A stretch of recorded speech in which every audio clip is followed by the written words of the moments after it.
ng sindikato sa loob ng PNP. Apat lang na halimbawa ko sa lahat na ang member ng PNP na magsasabi ako na nandyan ang pinakamalaking organisasyon ng criminal groups. Number 1, 2013, sino ang involved Grabe na nangyari ang Ninja Cups? PNP. Even at si PNP itself Yes. is the one. Yan, Kung bulgar mo natandaan na. natin yan, ang Ninja Cups, saan yun galing? Pangalawa, yung Korean businessman na kinidnap, pinatay sa loob ng Kampo Krami. Sino naman ang involved? That is PNP EIDG, Yeah, I heard this. Anti-Illegal Drugs Group. Alam ko tong issue na yan. So, Member pinatay. ng PNP, sabihan ko na lang member ng PNP kasi allergy ang PNP. Kung hindi natin nalagyan ng PNP, members. Mr. Chair,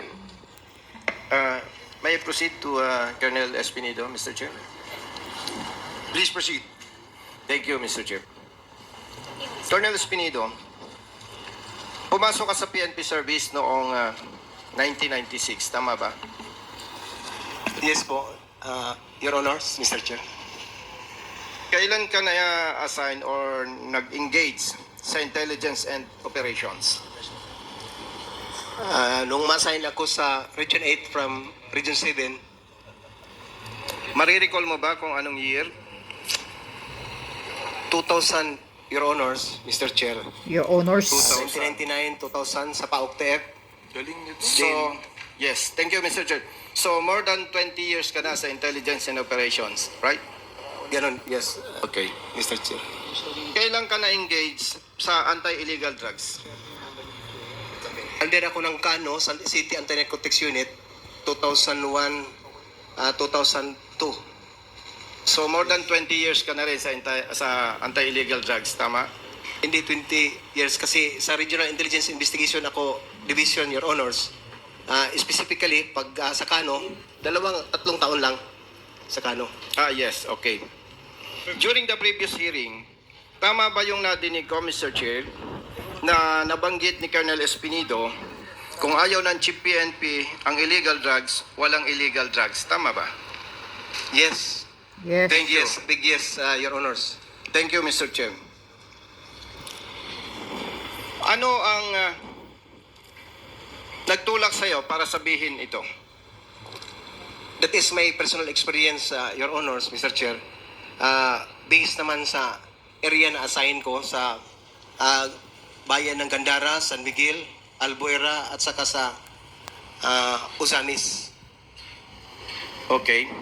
Mr. Chair,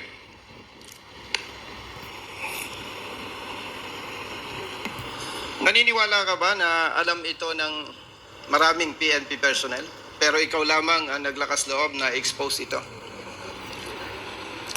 Mayroon nakaalam, mostly, Your Honors, mga classmate ko. At saka sa Region 8, alam nila na yun ng mga nangyari sa akin, Your Honors.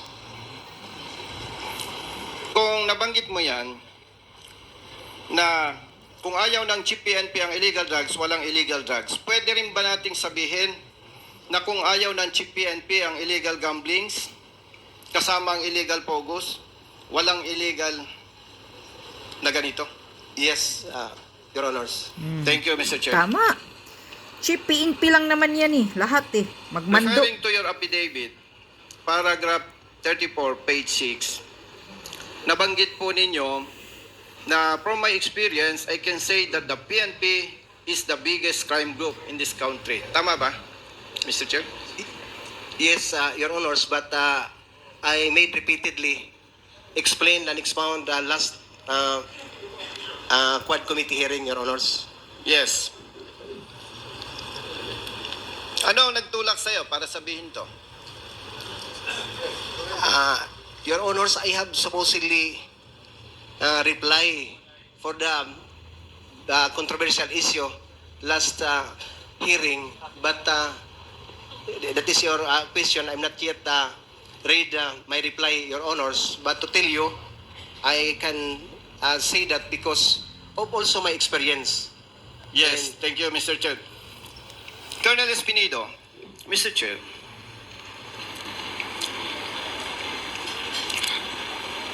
sinabi mo ba ito na the biggest crime group sa ating bansa ay ang PNP dahil may mga personnel ng PNP na involved sa illegal drugs? Yes or no? Yes. Mr. Sinabi Chair. mo rin ba ito, Mr. Chair, dahil may PNP personnel na involved sa illegal gamblings? Yes or no? Yes, Your Honor. Sinabi mo rin ba ito dahil may mga involved na PNP personnel sa kidnappings? Yes, Your Honor. Sinabi rin mo ba ito dahil may mga PNP personnel na nasasangkot sa killings or EJK? Yes, or no? Yes, Your Honor. How about robbery hold-up? We can attest to that, Your Honors, because when the time my last time here in 28 August 29, there is a news that there is a robbery hold-up happen in Bataan with the 7 police officer involved. Yes, I agree with you. How about, na-assign ka sa Mindanao? Yes, Your Honor. Region 11. Sa pagkakaalam mo, mayroon bang human trafficking na nangyayari within Mindanao? I cannot really give you the exact answer, Your Honors, because just only a hearing or a report that there is but a documentation. Yes. So you mean, may nadidinig ka? Yes, Your Honor. Yes. Ano ko ba lang tong si ano? i-clarify, Parang Mr. laging Chair. lumulunok ng laway. Kaya Colonel Espinido, Ang sama ng mannerism niya. kasi Oh. para malinawan ng taong bayan and of course malinawan ng PNP personnel.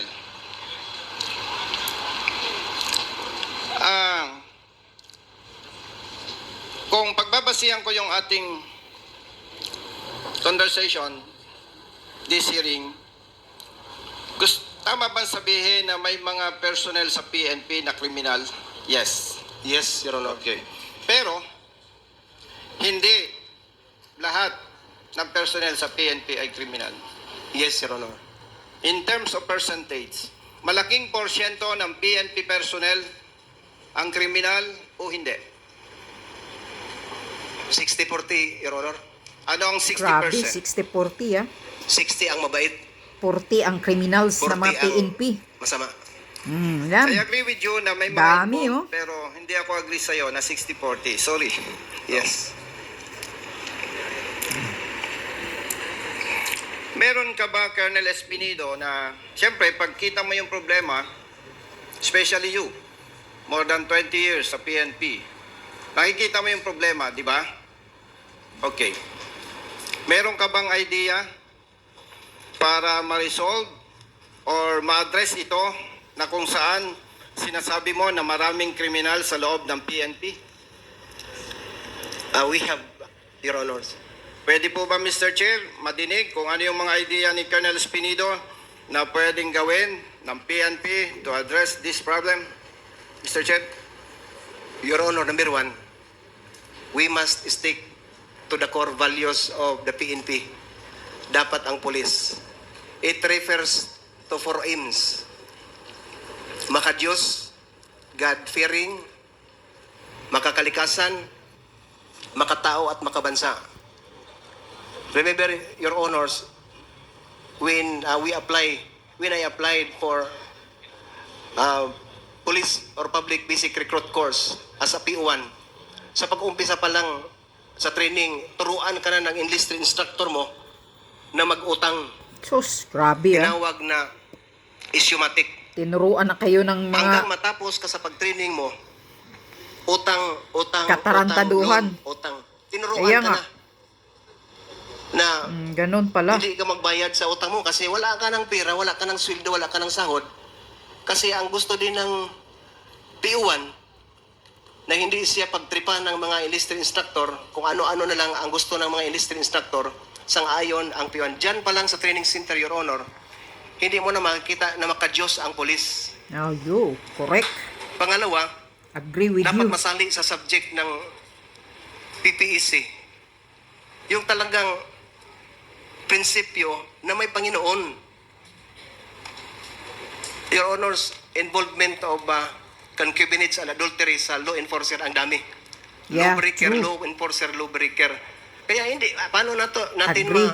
masolba ng problema when in fact in the police station and training center mismo may tungit. Illegal Tungits. gambling. Oh, yo. Ang nag-umpisa ang mga senior officers. Oh, yeah. That's why I Correct. can say, Your Honors, Mr. Chair, that if we need to change the total PNP, the member of the PNP, it must be from the general down Yeah, the line. agree. Not from the P1 up to the general. Iyon ang nakikita ko. Your Kaya Honors, tama si PRRD. Dapat talaga iisabuhay yung pro-God, yung God-fearing para makita mo ang commitment ng isang law enforcer na hindi takot mag-implement kasi ang katakutan lang niya ang Panginoon. Tama. Your Honors. Mr. Chair, yung nabanggit ni Colonel Espinido, the first two or core values ng PNP, which is makadiyos at makatao. Balikan ko lang yung nabanggit mo na kung ayaw ng Chief PNP ang illegal drugs, walang illegal drugs. Kung Yes. ayaw ng Chief PNP ang illegal gamblings, walang illegal gamblings. Yes, Your Honor. Tanong, may idea ka pa ba kung itong makadiyos at makatao ay sabi-sabi lamang, is there any option para ma-address yung problema? Number one, Your Honors, yung personal commitment mo sa trabaho, mahalin mo yung trabaho, at saka sundin mo yung utos ng Panginoon because we all know that the laws of the land is referred to the Ten Commandments, the law of God. So, kung isa sa buhay mo yung batas na yon, magsasabi tayo na totoo kang nagtrabaho na may Panginoon kasi hindi ka takot at saka alam mo kung anong batas na ipapairal o i-implement mo, enforce mo kasi yun na sinasabuhay mo yung training mo, you love your training, you love your organization because you love first your God, Your Honors. Are you aware, Colonel Espinido, na meron chaplain service sa PNP? Yes, Your Honors. Gusto mo bang sabihin na parang kulang yung kanilang trabaho? Yes, ang laking kulang, Your Honors, when in fact I have a picture, document in my chapel of Region 8, Police Regional Office 8. Makikita mo, Your Honors, ang kaibahan. Ang 10 Commandments na sa Exodus chapter 20, verse 3 to 17, iniba na. Iniba na ang 10 Commandments na nilagay sa harap ng chapel. Grabe The book pulis of yan, ha? Luke 3:14, Lucas 3:14, New International Version. I quote, "Then some soldiers asked him, 'And what should we do?' He replied, 'Don't extort money and don't accuse people falsely. Be content with your pay.'" In Tagalog translation, may mga sundalo ring nagtanong sa kanya, "Kami naman po, ano ang dapat naming gawin?" At sinagot niya sila, "Huwag kayong mangingikil sa mga tao at huwag kayong magpaparatang ng hindi totoo. Makontento kayo sa mga sahod ninyo." Magandang hapon po sa lahat. Nais ko pong linawin ang aking naging pahayag sa Quad Committee kung saan sinabi ko na ang PNP ang pinakamalaking sindikato ng krimen sa ating bansa. Yes. Dapat ipaliwanag ang pagkakaiba sa pagitan ng PNP bilang isang institusyon at ng mga eskalawag sa loob ng PNP. I repeatedly expound in my last Quad Committee hearing. Mahal ko ang PNP. I love the PNP organization na aking pinagsilbihan sa loob ng 28 taon, 28 years. Kaya't nagpakasakripisyo ako. Ang aking serbisyo sa organisasyon ay ang kabuhayan ng aking pamilya. Humingi ako ng paumanhin kung ang aking pahayag noong ika-28 ng August 2024 ay nagdulot ng kontrobersiya dahil sa maling interpretasyon. Ang layunin ko sa pagtestigo sa harap ng Kongreso ay hindi upang ilagay sa kahihiyan ang organisasyon, kundi ipaalala sa mga nagsisilbi, mga opisyal at mga hindi opisyal ang kanilang sinumpaang tungkulin na maglingkod ng may sigasig, dignidad at integridad. Humingi din ako ng paumanhin sa mga opisyal na nagsilbi ng na may sigasig at pagmamahal sa mga retiradong empleyado ng PNP na nagkaroon ng lakas ng loob na magsalita para sa tama at sa kanilang mga pamilya. Nais kong bigyang diin na hindi ko kailanman intensyon na magduda o magdulot ng pinsala sa dangal ng Philippine National Police. Bilang isang organisasyon, lalo na't ako'y nagsisikap na mamuhay ayon sa mga marangal na prinsipyo na kanilang kinakatawan. Ayon sa aking paglilinaw, sa panahon ng aking pagtistigos sa nasabing pagdinig, ang tinutukoy ko ay ang mga kasapi nito na nag-abuso sa kanilang autoridad at impluwensya sa anyo ng papapatupad ng batas na nagdigdigay daan sa patuloy na paglaganap ng droga sa bansa na humahadlang sa pag-unlad ng ating bansa at sumisira sa tiwala ng publiko sa atin, mga nakasuot ng uniforme. Nang buong katapatan, hindi ko layunin akusahan ang mismong institusyon bilang isang sindikato, kundi ang mga aktibong miyembro nito na pinili ang ilagay ang institusyon sa masamang liwanag. Sila ang kumikita sa pamamagitan ng pagprotekta sa interes ng mga kriminal, imbis na ipagtanggol at protektahan ang bansa at ang ating mamamayan na dapat nating paglingkuran at protektahan. Sila ang bumubuo ng sindikato sa loob ng PNP.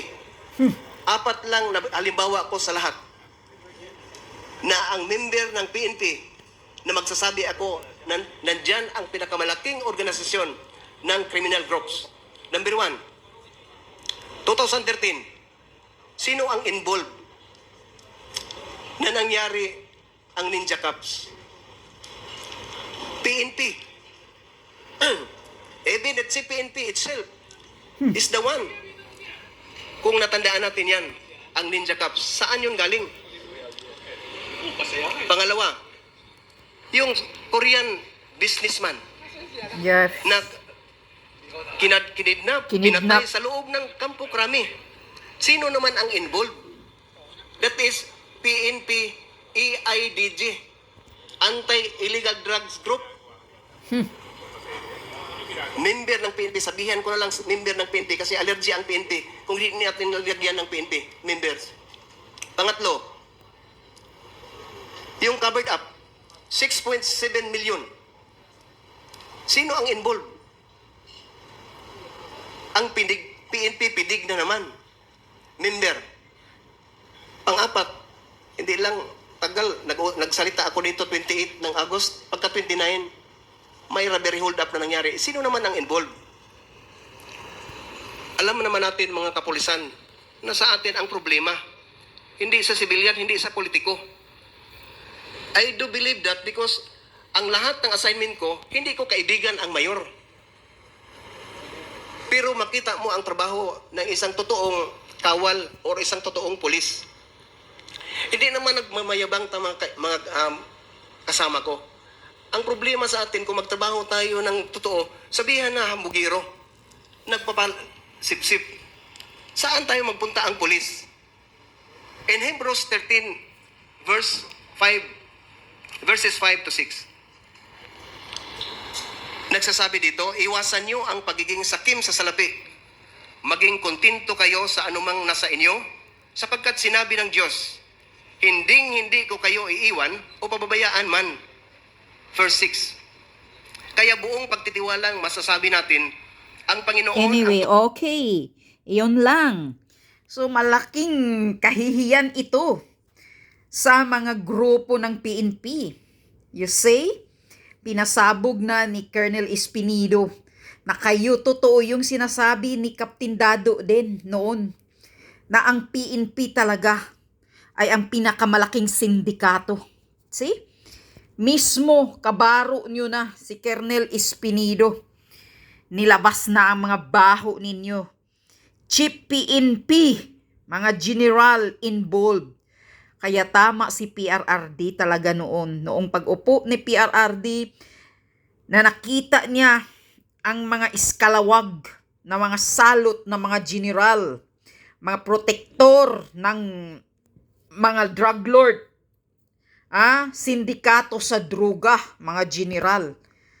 Ang dami. Kaya tama lang talaga yung ginagawa ni PRRD na nilinis niya kung sino yung mga general na mga involved. O ito na. Pati si Colonel Espinido, nilabas niya na ang baho na ang PNP in the Philippines is the biggest crime syndicate group ng mga criminals. Imagine. Tama, si Espinido. Kung ayaw ng chief PNP na magkaroon ng illegal gambling, talagang hindi maano yan, hindi matutuloy ang mga illegal. Kung talagang ipa-implement mo sa mga tauhan mo, kung halimbawa saan ka na-assign na chief PNP ka, tapos nakikita mo maraming mga illegal gambling, ipapatrabaho mo yung mga tauhan mo. Sasabihin mo, implement the law. Huhulihin nyo yung gumagawa ng mga illegal gambling. Tama yun. Kung ayaw ng chief PNP na may pugo, di wala ding pugo. Pero, kaso, ang problema sa Pilipinas ay ganito. Ang mga chief PNP, karamihan na influensyahan ng politiko. Katulad ngayon, panahon ni Bangag Marcos Jr., ang lahat ng karamihan ng mga PNP, na mga chief, PNP, mga general dyan, na influensyahan na. Himod-puwit na kay Marcos Jr. at himod-puwit na sa utos ni Abalos. Yan ang problema doon. Kaya, hindi na matupad ang pagpa-implement ng totoo ang batas. Hindi na sumusunod, hindi na magawa ang totoong trabaho nila. Mismo si Espinido, ayan, lumabas na ang katotohanan, mga baho ninyo. Yung sinasabi ni Espinido na sino ang pumatay ng Korean na businessman, sinubaybayan ko yung balita issue na yan. Na Korean na malaking businessman na Korean na kinidnap sa bahay niya. Pinasok ng mga PNP. Tapos tinakluban yung mukha ng supot, parang ganun, binitbit sa, siya nilagay sa kamkrami, at saka doon, doon pa rin pala pinatay. Mismo na si Espinido, panalabas na yung baho ninyo mga PNP. Grabe, nakakahiya kayo. PNP in the Philippines is the biggest crime group syndicate. What a shame. Tapos ganito pa ang presidente, walang bayag, walang willpower. Kaya marami ngayon, talamak ngayon ang abusadong mga salot na mga PNP. Dumadami ang mga criminals dahil hindi nagtatrabaho ng totoo. Naghihimod-puwit lang ang karamihang mga PNP dyan. Hindi naman lahat. Pero nakakahiya na kayo. Kayo ang biggest criminal in the Philippines. The biggest crime group.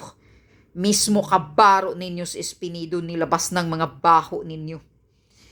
So, tama si PRRD. Kung ikaw ay isang mayor, kung ikaw ay isang presidente, or governor o ano ka man sa isang distrito ninyo, kapag takot kang mamatay, kapag wala kang yagbols, walang mangyayari sa lungsod ninyo, sa lugar ninyo. Totoo yun. Kaya pinag-iinitan nyo ang Davao ngayon, ang mga Duterte, dahil talagang nagtatrabaho sila ng totoo, nilinis ang mga kriminal, galit kayo sa mga kriminal. Iniisip nyo lang ang kapakanan ng kriminal, pero hindi nyo iniisip ang totoong ginagawa ng mga kriminal sa mga inosinting tao. Human rights ng kriminal ang iniisip ng Hontiveros na yan. Paano naman ang karapatan ng mga inosinting Pilipino na pinatay ng mga kriminal, Hontiveros? Pinagtanggol mo ba? Pinagtanggol nyo ba, Dilima? Yung mga inosinting kabataan ngayon na nawawala, ni-rape, pinatay at tinapon na lang sa kung saan-saang mga kadamuhan. Pinagtanggol nyo ba? Nag-iingay ba kayo ngayon? Tumigil na nga kayo sa pag-imbestigan yung pamulitika ninyo. Naghihimod puwit lang kayo. Sa Panginoon ninyong demonyo, yun. Ngayon, lumabas na ang katotohanan. PNP, ulit-ulitin ko yan. Kaya mahirap na ngayon magtiwala sa mga PNP. Dahil sila ang mga sindikato. Sila mismo ang papatay sa iyo. Tulad na nangyari doon sa yung beauty queen. Na sino yun? At saka yung fiancé niya na Turkish. Turkish ba yung lalaki na pinatay? Silang dalawa. Dahil sa lupa lang. Sino ang involved? PNP. Halos karamihan ng mga crime sa Pilipinas involved PNP. Ano yan? Hindi ba yan nakakahiya? PNP in the Philippines is the biggest crime syndicate group. So kayong mga turista, mga tourists from the other countries, please be careful sa mga PNP. Yan, pinalabas na mismo ni Colonel Espinido. Colonel Espinido, it's already exposing all the secret and the criminality na mga ginagawa ng mga police, Philippine National Police. Yan yun. Kaya be careful, mga tourist kayo. What a shame sa Pilipinas, lalo na ngayon under Marcos administration na mayagpag ang mga kriminal. Talamak ang korupsyon. Talamak ang magnanakaw na politiko. Nilunod na ng baha dahil ang pera ng flood control nawala. Kaya nilamon na ng baha ang Pilipinas. Mga kawatan ang gobyerno ngayon. Sobrang kawatan. Nakakahiya kayo.